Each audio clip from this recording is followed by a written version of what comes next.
Welcome to the Wally Show precast, as you'll hear a little later on. Wally is not here today. Any speculation why he's gone?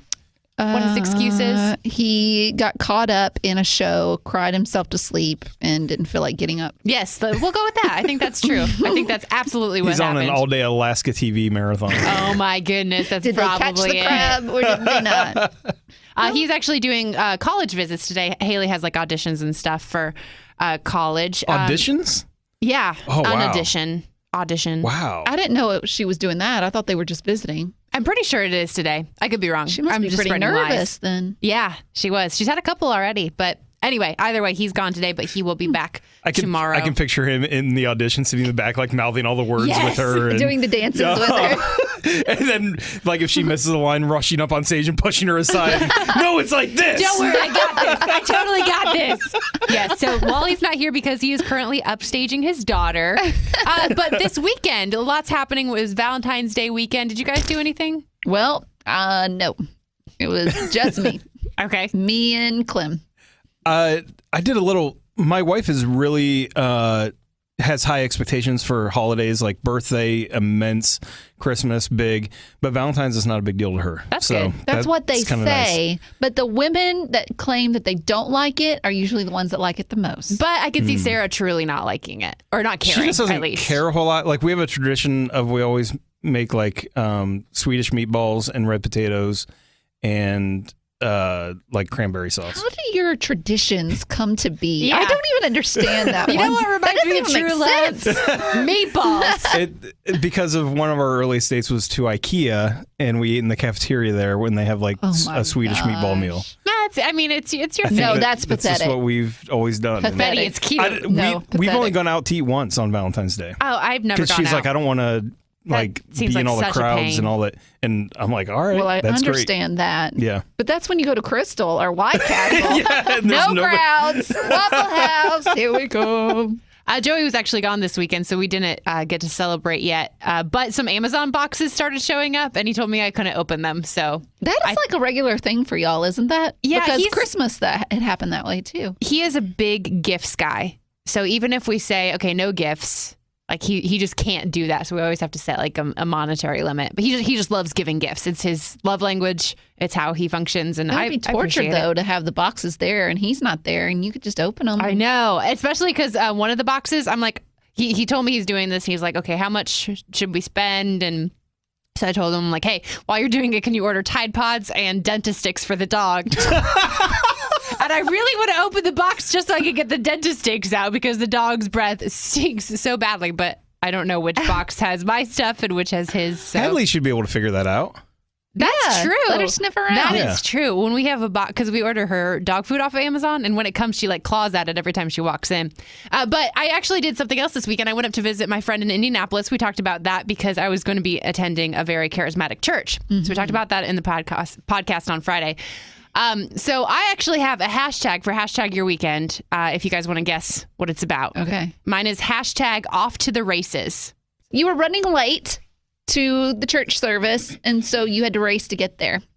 That is not it. Oh. You went and saw some horse or some dog racing. Ooh. No, but that sounds fun, but also inhumane. But no, so we went to this church, and there are certain things that were different than how I usually worship, but okay, understandable. And it was a very long service. We did get to leave early, so that was good. But Oh, why is that good, Becca? because it was a 3-hour-long service typically.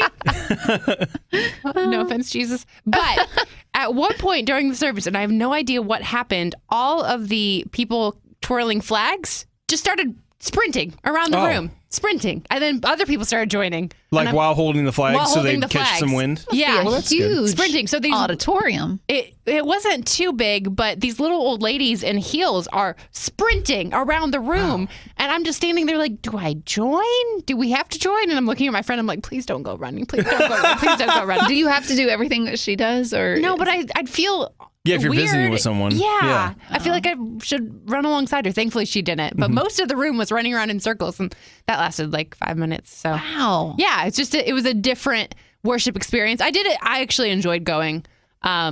It was fun. It was like, worship lasted the entire hour we were there. I think they really? did 2 songs. Yeah. Lots of people got They up, did grabbed 2 the mic. songs? Well, because people had words they wanted to share. So that was part of it. Oh. Yeah. How does that work? Do they just raise their hand? They just walk up, and the pastor's kind of up front worshiping along with everybody. And so they walk up, and there's a guy with a mic that's just ready for anybody to come up and share their word. So, yeah, it was interesting. Did you go up and share a word? I did not go up and share the word. That was my other fear, was that, okay, what if they recognize that I have a heart issue and I don't really want to be here, and so they're going to grab me and call me out and like try to heal me or something. That was my big fear during this church, because there was some healing going on too. That happened. And thankfully they didn't, but I was convinced. I'm like, they're gonna know. They're gonna come get me. That would be terrifying. My wife and I were visiting a church that would turn out to be very charismatic, and so everybody in the room is up jumping in 360s and stuff. And we're fine. But we're just kind of singing along, and that's it. And the worship leader up front is like, I sense a real spirit of hesitancy in the room in this area. And she like waves her hand right where we're standing in the middle. And we're just like, nope, we're still not going to do it. That's what I would walk Did she call you out? What'd you do? I don't know. We just let it go.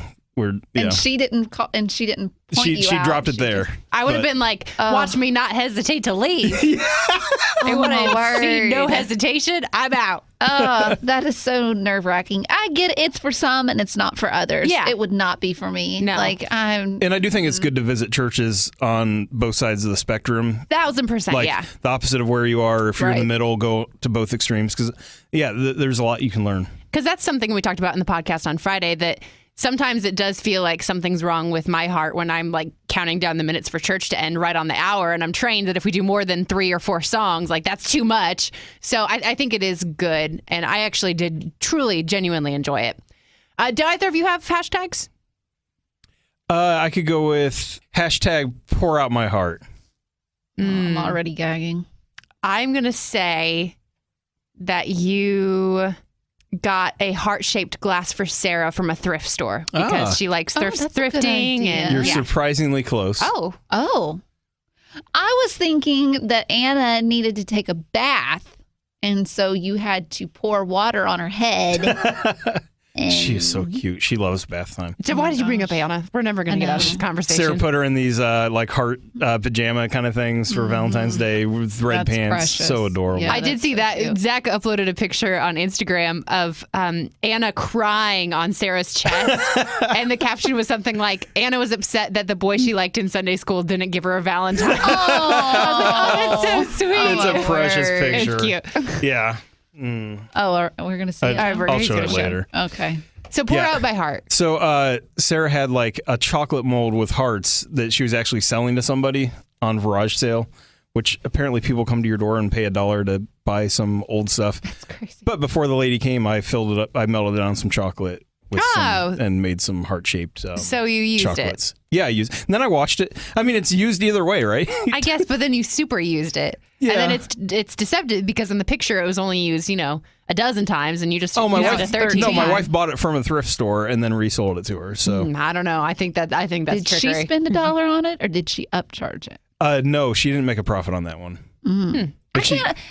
Why? I don't understand that. Like, I don't understand let me get a heart-shaped chocolate tin for $1. You got to waste all the gas to go over there and get it. I know. When you could just go somewhere and get it brand new for maybe a couple dollars more that you spent on the gas. I know. That makes no sense. It's mind-boggling me the number of people that'll come to our house to buy used stuff. Hey, for like I $1 or would $2. never ever go out of my way to spend $1 on something. But it turns like it's a great hobby for my wife because she gets to shop a bunch and then resell it and usually make money, or if not break even. So you get the endorphins from shopping, but you actually make like when you shop, it makes you feel good. I get that. So, Is this garage sale? Yes. Is this what you're talking about? Okay. I went over to my best friend's house on Saturday, and we've got a common friend that's living with her right now. She's in between living situations.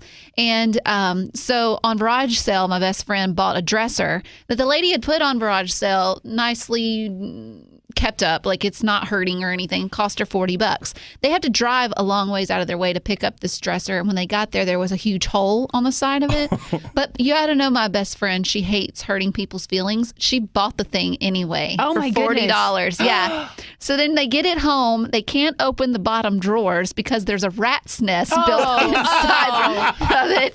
And she gave it to this girl that we know that's living with them right now because she's desperate for her furniture. And she was like, listen, I'll give this to you for free, but just so you know, you need to get the infested rat's nest out of the bottom of it, or it's not going to do you any good. Well, But yeah, because there's a rat in your clothes. Right. But I told her, I said, the woman that sold you this dresser on garage sale, like, took total advantage of you because she said that this thing was nice. It's got a hole in it. And I asked her, my friend, I said, did you see the hole before you bought it? Yeah, but I felt bad because we took up her time and I didn't. Wow. I was like, wow, Yeah, no, you need to tell her, heck, no.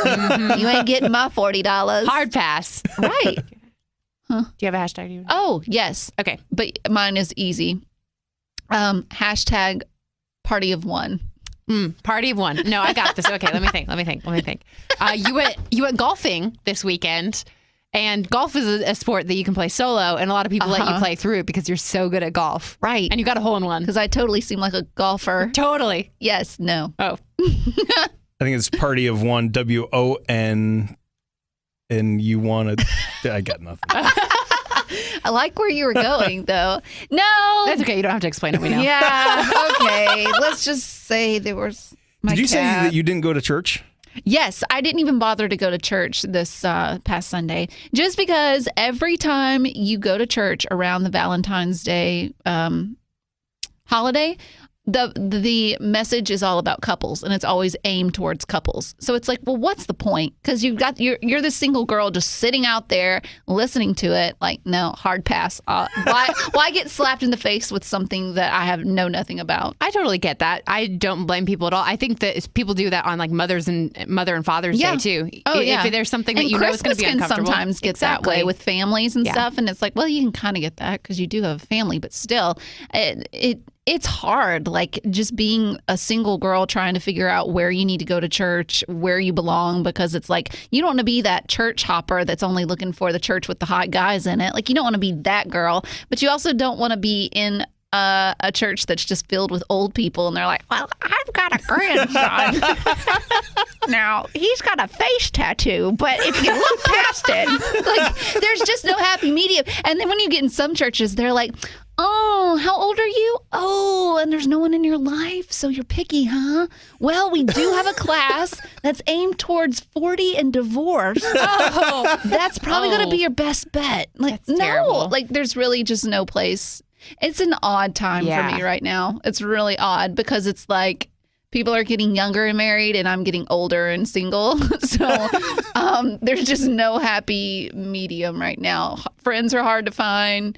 Guys are non-existent. And there's me and Clem. And I do think churches have a hard time trying, because a lot of times when you have like a singles group or something else like that, it tends to go one way or the other. It's either going to be divorced older people or younger people who have never been married. And it just kind of depends on the church. And you don't belong in either one of them. Right. But the church doesn't have necessarily control over that. It's just how it kind of falls. But you end up, then they take advantage of you, because I've been in the situation where they're like, hey, you're single and you have no kids to take care of or a husband. Why don't you take care of this class, do all of this work, and we're just going to leave it up to you because you've got all the time in the world. Thank you. That's terrible. What? So, I sound bitter, but I'm not. My wife and I met in a singles thing at a church, and we called it like, a lot of the people there were single for a reason kind of thing. And so it was. Like you. Yeah. Oh, for sure. Like, I was that awkward. How old were y'all? 25, 26. Oh, y'all were babies. No, that's totally not that fine. much younger than you. No, But was she kind of feeling that before you? Because I think she was there before you, She right? was there before me. So was she kind of getting that vibe in that class of like, ugh, do I need to move? Do I need to get out of here? She didn't seem that urgent to find someone. She was more, I remember the first time I met her, she was more interested in finding people that could help her find a job. Like, she didn't really. Yeah. My, how things have changed. Now she's got a full-time job.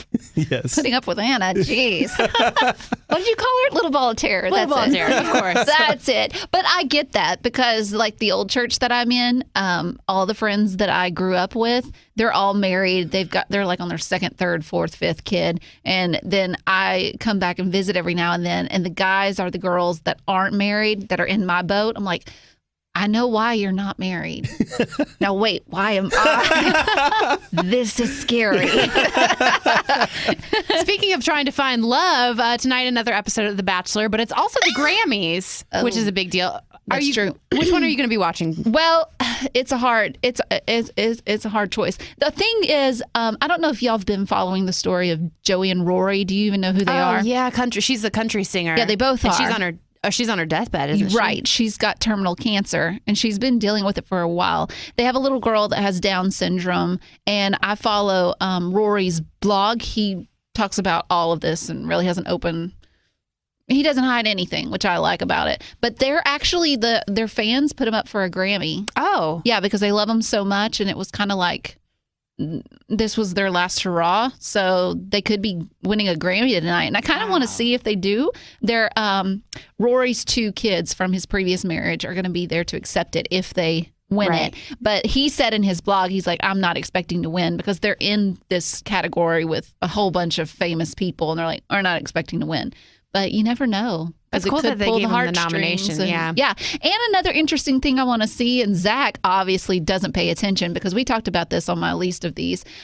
They're going to try a new camera angle. Oh, yeah, on the Grammy. Right. They're building cameras inside the base of the award. So you see the winner from the award's point of view, but they're worrying about motion sickness and blurred vision, things This is like an attempt to put cameras in all the celebrities' homes. That's what I said. Yeah. I'm like, I would be suspicious if Like, I were an artist. How do you deplug this thing? Like, Yeah. is it still taping? Just throw it in your Such a bathtub. gimmick.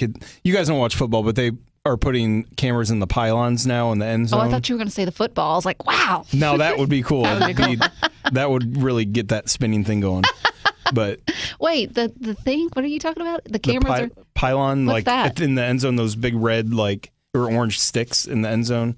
Still don't know. Sure. I Never know mind. the fork thing that you push the ball through. That thing. Fork thing What's that you push. that I don't think you do. The thing. That thing. Was it goal? The field goal, the end post. That thing when they kick it through the ball. The ball kicks through the fork thing. Oh yeah, you got That it for thing. sure. You'd think You Wally was certainly here. have it. So between The Bachelor and the Grammys, I'm assuming you're watching the Grammys tonight, Zach? Hmm. What? Here's the deal. From what I've heard, You're hooked on The He's Bachelor. trying to justify. You're hooked on The Bachelor. No, He's trying to no. justify. He's trying from what to I've heard, justify. The Bachelor tonight takes place in Warsaw, Indiana, which is right where I went to college, and so part of me wants to see like If them you find touring love. the town. Trust me, they're The town not where going I- to show the If they have a town good all date. that much. Like, because I have a bunch of friends that still live there, and so they're posting newspaper stories about it and stuff. And he's wearing a Mud Love bracelet, which is like a cool bracelet that we have. And yeah, so I don't know. What are they going to be doing there? Do you know? There's not much to do there, so I think they go to visit the high school maybe, and They find Sounds love. boring. Yeah. Wait, is this a farm week town. the home visits? I'm not sure how they're Oh, I thought structuring it it. was. that could So be. it could be one of the girls. because he's from there. Yeah, He's from he's from there. Yeah. Oh, so maybe they go to his Yeah. hometown. Oh. Oh, yeah, because they were going to meet his family or something. There was some kind of weird preview. I think so. Yeah. But we thought that was odd because there's still a lot of girls left over. Right. So but maybe it's his way to help narrow him down a little bit more. That's right. His mama knows best sometimes. Mm-hmm. Or usually. You've talked me all the into time. it. I'm watching the Grammys. All right, well, that's going to do it for your precast today. We still have news and least of these, so there's a little bit more. It's a beefier podcast than it would normally be when Wally is gone. Also, we're going to be talking to Carrollton a little bit in the postcast. Yeah, they're dropping by to record some other stuff, so I'm like, let's pull them just in chat. and have a conversation real quick. So here we go on with the podcast. Doing our best to keep you up to date. We took the scenic route, but we ended up in the same place. It's the Wally Show News. And we're going to do our best to get you caught up, even with Wally gone. Apparently, he thought we got President's Day off, which is totally not the case. So we'll Ridiculous. see. He's such a patriot. I know. That's what he is. He's serving his country. Speaking of President's Day, though, this year is a special one since there's still a large group of people fighting for that job next year. This weekend, there was another Republican debate, and things got pretty heated between Jeb Bush and Donald Trump. Trump had been criticizing both Bush presidents, so Jeb's father and his brother, and Jeb finally decided that enough was enough. While Donald Trump was building a reality TV show My brother was building a security apparatus to keep us safe, and I'm proud of what he did. And he's had the gall to go after my World Trade mother. Center came He's down had the during gall your to go brother's after reign. my mother. Remember that. Hold on. Let me finish. Whoa, that's a low blow. Right? Went That's not straight his for fault. The throat. I know. I was watching this and just busting up laughing throughout the whole debate, and my wife is like, "What's so funny?" I'm like, "Oh, the children are just It's being so true. funny." At first, I was like, man, this is so entertaining. It's fun to watch, when this whole election season started. But now it's like, all right, come on, let's grow up a little bit. Although it is still entertaining. That wasn't the only interesting moment from the debate. I actually feel bad for Ben Carson on this next one. During one of his responses, he used a quote to answer the question. Joseph Stalin said, if you want to bring America down, you have to undermine three things: our spiritual life, our patriotism, and our morality. We, the people, can stop that decline, starting right here in South Carolina. There's a problem with that Stalin quote, though. No one can find an instance where Stalin actually said it. Apparently, it's been circulating as a part of a Facebook meme for a while, and people are thinking that that's where Ben Carson got it from. Oh, bless him. The earliest that someone can find that quote was years after Stalin died in a letter by another guy, but people have been attaching it to this Stalin picture, to this meme that's been circulating. But we've all been there, right? Yes. You see something on the internet, Yes. you believe it's true. Probably shouldn't be the It's case. so funny for though, presidential because I candidate. do have some friends that'll post like something like, "Oh, these hot pockets, they're fantastic," / Abraham Lincoln or Right, something, yeah. or they they make it where it's someone else. No, that's So- true. Abraham Lincoln ate Hot Pocket. Oh, really? Yeah, I didn't know they were I so saw it big back on the then. internet. Hot pockets. And finally, this weekend was Valentine's Day, which isn't an easy holiday for some people. But one high schooler in Utah wanted to make sure that everyone enjoyed the day. So he bought a flower for all 900 girls in his high school. Set him back about $450 doing so. And he said, I believe no girl should feel excluded on Valentine's Day. Bless him. Right. And he has no girlfriend. No, Zach's smiling. Why are you smiling? Just that's a guy playing the field. No, that's what I thought too. I thought he's just going to try to get as many responses as possible, but he actually has a girlfriend, and his girlfriend approved the plan. He's just a good guy. Oh, There are good guys in the world, Well, but they're in high school. dang it. Sorry, Betty. It's not gossip if we make it a prayer request. It's the least of these. It's the least of these, your favorite part of the show. Oh, with me, Betty Rock. Are you waiting for us to cheer? I was waiting, but I was disappointed. Okay, well, we're going to talk about a couple of celebrities that if they don't get their way, then they're going to rebel. Well, Rebel Wilson, she lives up to her name, and she's a very popular comedic actress right now. And to get to that point, she had to start off with small roles as the girl in the alley in Nicolas Cage's Ghost Rider. I've never seen this movie, so I don't know if it's any good, but if Nicolas Cage is in it, I got to think that it's not that great. Zach, have you seen this movie? No, I have not. Okay, well, I'm thinking that it ain't that great. But anyways, she was told a lot of rules when it came to Nicolas Cage. You could not look at him. Oh. And you could not speak to him unless you were spoken to. Well, being who she is, she ignored all of those rules. She broke them. And when she saw Nicolas Cage himself, she said, "Oh, you look great." And she touched his hair, realized it was a wig, and he got really mad. No. Yes. Oh, my So it's goodness. a miracle that she's even still around in Hollywood. And she was able to be in that movie too. So? Yeah, Wow. yeah, even after making him so mad. Speaking of another celebrity that likes to have his way, Bill Murray, he was out with some friends at a local rooftop restaurant, and some fans started taking his picture, and I guess he didn't like that all that much. So he took their phones, threw them off the top of this building, and ruined them. So the police were called, and he didn't want any charges pressed against him, so he claimed that he would pay for all of the damages. Well, So, that's good at least. yeah. He's always been one of those guys that kind of marches to the beat of his own drum. I'm pretty sure he doesn't have an agent. You have to call this random number just to get through him to give him a movie role, let alone to get in touch with him as a friend. So he's had multiple fan sightings where things are not always to this scale, but they're always like a little odd. Well, I guess you just need to ask permission if you see him along the street. I guess. Speaking of celebrity that is just sweet and she stays with that reputation is Carrie Underwood. She recently went undercover at a Nashville Dick's Sporting Goods store pretending to be the representative for her exercise clothing line, Kalia. And she sported a black braided wig and glasses, but that didn't stop people from recognizing her. It's my first day here. I mean, I've never been to this store before. I kind of work with like headquarters. I feel like I recognize you. Let me know if I can help you with anything. Are you Carrie Underwood? You have my heart pounding so hard Nice. right now. Isn't that sweet? So everybody knows who she is. She's kind of a big deal. But she even got on the speakers later on, and they did like a sing-off and stuff in the middle of the store. So that's so cute. Yeah. She's one of those celebrities that if a story ever comes out that she's not the kind person she seems like she is, my heart will probably be broken. And I'm not even a country music fan. But she does have that reputation for being so sweet. But there you go. There's the least of these. Your favorite part of the show. Here's what's happening in the world today. It's the Wally Show News. And with Wally gone, we're still going to do our best to get you caught up. This weekend, Supreme Court Justice Antonin Scalia passed away from natural causes at the age of 79, which means it's the president's job to soon appoint another judge. But here's the hard part. Since President Obama has less than a year left in office, a lot of people don't want him to make that decision. And Republicans in the Senate have actually already vowed to block whoever President Obama appoints, since they have to approve whoever he picks. So a year left in office, and people don't want to let him basically do his job. Who do they want to pick the right guy? The next president, they're hoping it's a Republican. Scalia was a more conservative judge, and so they don't want him replaced with a more liberal judge. Right. But that's 11 months until we have another president. That's a really long time to not have a full Supreme Court. Yeah, and it just doesn't happen very often. Like, I guess 80 years is the last time someone's appointed a judge in the last year of their term. Right. Wow. So we'll see how that one shakes out. You definitely shouldn't believe everything you read on the internet. That's certainly the case for this next story. There's a rumor going around that if you set your iPhone date to January 1st, 1970 and restart it, you'll unlock a secret retro mode. But that's not the case, and doing so could actually permanently damage your cell phone. Yeah. I'm not quite sure how it all works because it's very techy, but it's basically the same concept behind Y2K, that it just can't compute that far back, and ones and zeros and binary, et cetera, et cetera. It kind of is true then, because retro mode in 1970, your cell phone was a brick. Like, it was nothing. Perfect. So. Had a payphone. So if you want to do retro mode, go for it.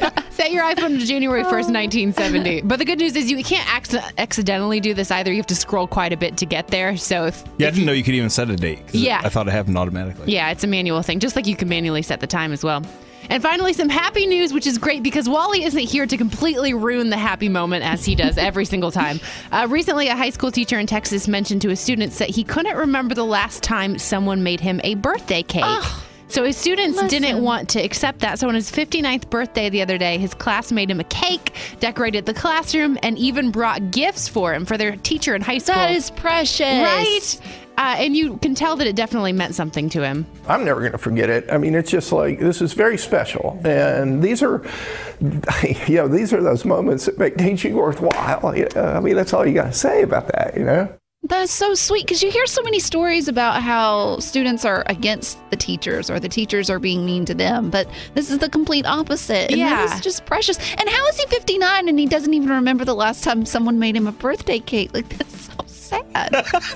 My gosh, guys, why aren't you crying? I kind of miss Wally because I wish that I could make fun of you right now. It just doesn't feel right. That's so sweet. So there you go. That's your news for today. Well, we have a little bit of a treat here on the podcast. Carrollton is with us. Thanks so much, guys, for being here. I'm sorry that Wally isn't here to join us today. We don't need that guy. That's right. I like your attitude. I like your style. But since Wally isn't here, we're actually going to talk nice about him a little bit, as is custom, because we can never say nice things to his face. You actually had an encounter with Wally long before you were an established band, right? Yeah. Back when we were independent, I don't know how many years ago. It was about 5 years ago. Okay. We had was it our EP? Yeah, we did a 3-song EP by ourselves, and that's where it all started. Yeah, so a 3-song EP, independent band, and we just started emailing every name that we could find in music.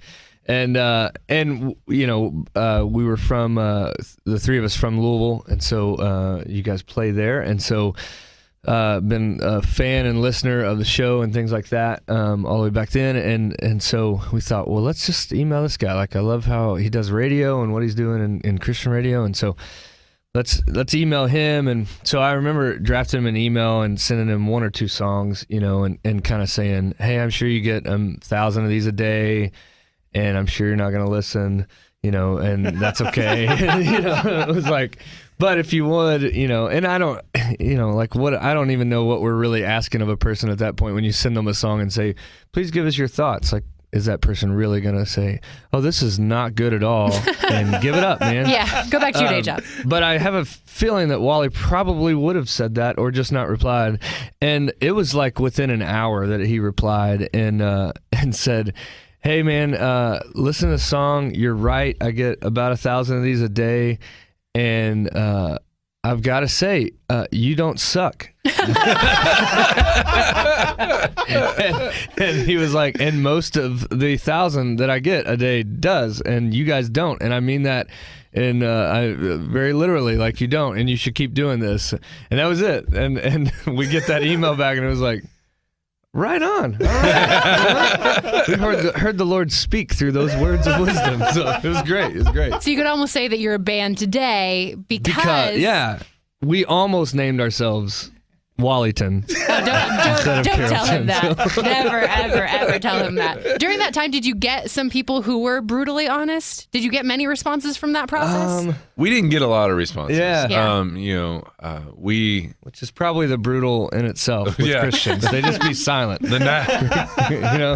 Our A&R guy always says the Nashville no is the silence. So that sounds right. So, but we sent it out to, probably between, like, we tried to send it out to producers and radio people that we thought were big enough that mattered, but maybe not too big where they might not take 30 seconds to listen to it. Wait, what are you saying about Wally? No, I said not too big. Like, he's big. Jeez. Wait, he's big? Oh, God. What in the world are we saying about this? Gotta let his stomach out of him. That is Justin said that, not me. Honestly, Wally and a couple other radio guys that we have still really good relationships now responded, and one producer responded, and that ended up being really the start of where we did the next independent record that wound up on Centricity's desk and kind of just began to catapult everything else. So, yeah. Has this process been longer or shorter than you would have thought going into it? I think not living here in Nashville, it's easier to not understand how a lot of this works. So probably longer in my brain because I just feel like, well, everybody's going to love us. We're going to be huge. And, Chris Tomlin, move over. That's the order that it's supposed to work. And, Yes. And then you just realize, like, oh, no, that's not the way it works. And you actually do have to work at this and go, like, and and be okay with that, and going, like, there's a bigger reason why we're doing this. So if we mean that statement, then, like, you just roll with it. And so I think it was longer for me, but I love that it's taken this long because we always say that maybe we haven't just, shot up a mountain type thing, but it's always just been a gradual incline in everything that we've been doing for the last 5 years. And that's probably healthy for us because, we're all married. Between the three of us, we've got 9 kids. And so, like, I think it was, Justin always jokes, like, live that we did this backwards. Like, we should have been doing this, like, before we were married. We were 19. Could have done this, man.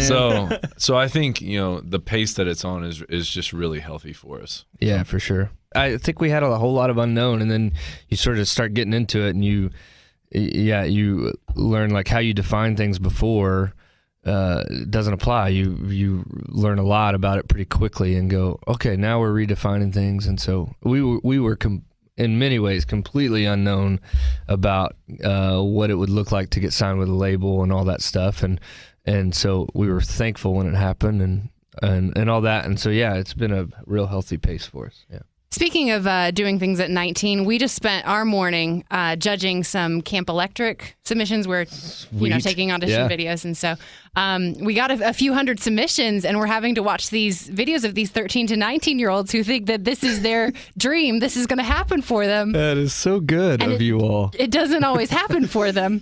There are some really, really talented kids in there. There's some very, very talented ones. It blew me away. But what would you advise? Because you always see on American Idol, those kids come in and they think they can sing, and they've been told their entire lives they can sing, and they really can't sing. How do you take rejection and balance that between reality and still pursuing your dreams? Like, at what line do you kind of stop and give it up and realize, okay, maybe this isn't what I should be doing? Yeah, it's tough. Easier question? You got one? Yeah. I mean, if you can't sing, you just get with a producer who has auto-tune, and then it works out perfect. So, we'll tell those kids that. Yeah, totally. It's hard. I've been a worship pastor for 12, 13 years, and still am in the church, and when we're not on the road and everything, which means I get the luxury of auditioning people, for worship team and to sing on stage and play on stage, which is like one of the only places in the church where somebody's like, I'm amazing at this, and God just wants to use my gifts to bless the whole church, and so I'm going to sing you this song. And then sometimes you listen and you're like, oh, that is not what I thought it was going to be. And and I was in student ministry for a long time, so I would deal with high school students and then their parents, obviously, as well, and having to say, I don't know that this is the place for you, but here's an avenue. Like, here's how to get better, and here's how to grow in that, and go down that road and see what that's like for you. But maybe you're not ready right now, and it's so hard to tell that to a 15-year-old. I found it's even harder to tell it to a 40-year-old woman who loves to sing, and you're like, I don't think it's the right spot right now, and and it's just hard to navigate that because there's so much emotion in it. But I think ultimately God wants us to serve Him and His kingdom in a place where what we're good at and what we love to do and what brings us joy can become a vehicle to love somebody with, and so you've got to really search for that and find it, and it doesn't mean you should give up on your dreams at all, but you've got to have self-awareness in life, right? I mean, we've all learned that as we've grown older, how valuable that is.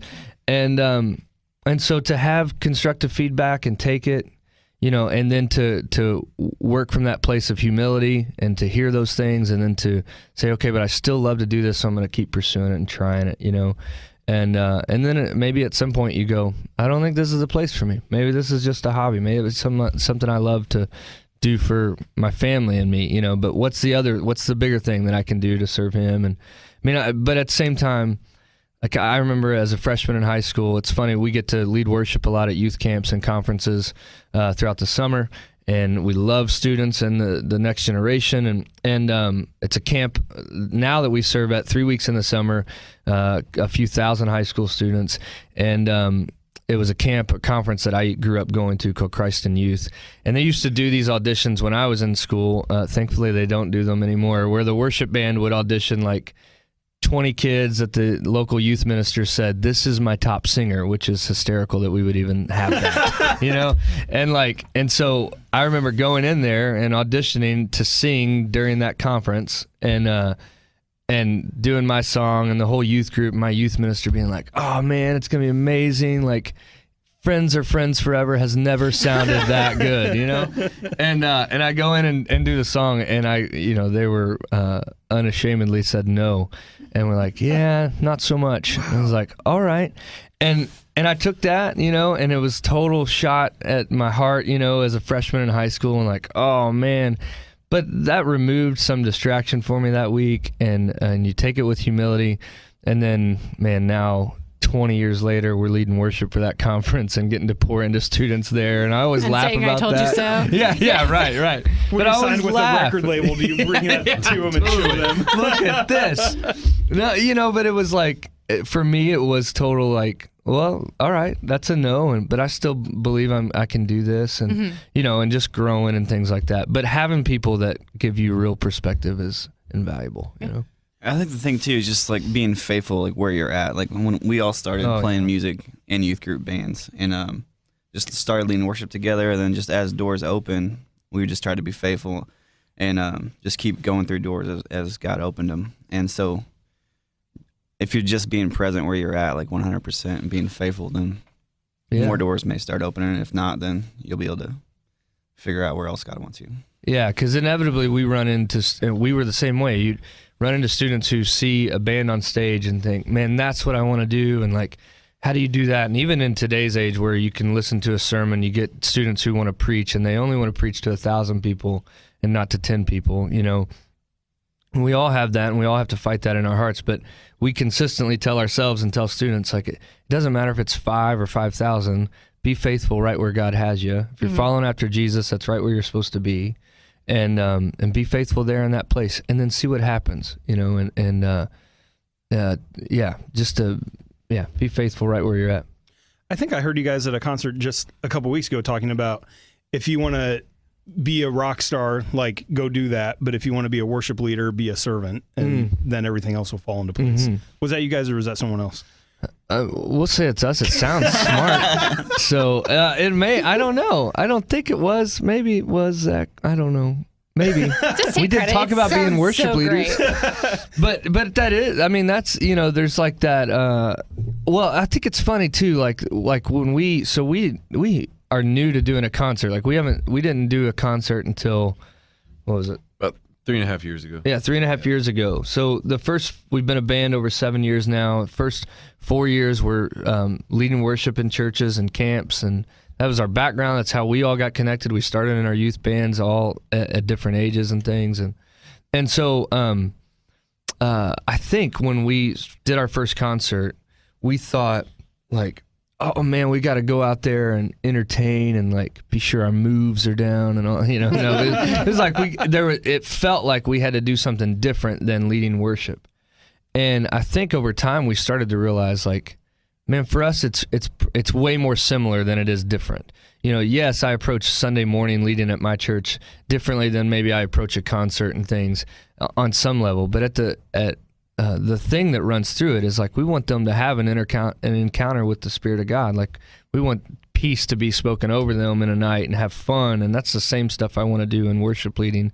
And so at times I thought they were, like, miles apart, and I think the two are way more similar now to speak to people's hearts and things like that. And we don't have any moves, so that was a lost cause anyway. That helps. I know a couple different worship pastors that have a different take on this. As someone who's auditioned people for worship band, would you have someone on your team who wasn't a strong believer, maybe not even a believer at all, or does everyone have to be really sold out, committed, strong believer? Yeah, it's for me. It's always been a little different at every like case by case sort of thing. So I view, like, our vocal team, and people may think I'm weird for this, but, like, our vocalists are singing truth about God, and so we have a little bit of a different process we walk through with our vocalists to make sure, hey, I don't want you to have to lie about the words you're singing and the words you're saying in public to 500 or 1,000 people. I want that to be able to be honest for you, and so I want you to be a follower of Jesus if you're on the vocal side of things or leading worship. But I've seen plenty of friends who are guitar players or drummers and things like that who come in and are brought in by a healthy community in worship and come to know Jesus through that. I mean, one of our best friends, Jeremy, when he was in high school, was not a believer and was a great guitar player. And a high school worship guy was like, hey, dude, why don't you come start playing at church for us? They found each other through friends. And for 6 months, he was leading worship on their team, just playing guitar. And he got baptized, came to Jesus, and now is a worship pastor in Cincinnati. And wow. Like, all because somebody said, if I can do this in relationship and community, then I can walk alongside you. I think where we miss it and where I've had friends go down a different road is when a church hires them and gives them no community and says, you're just a hired gun here, and so we care less about your heart. You know, they don't engage that piece.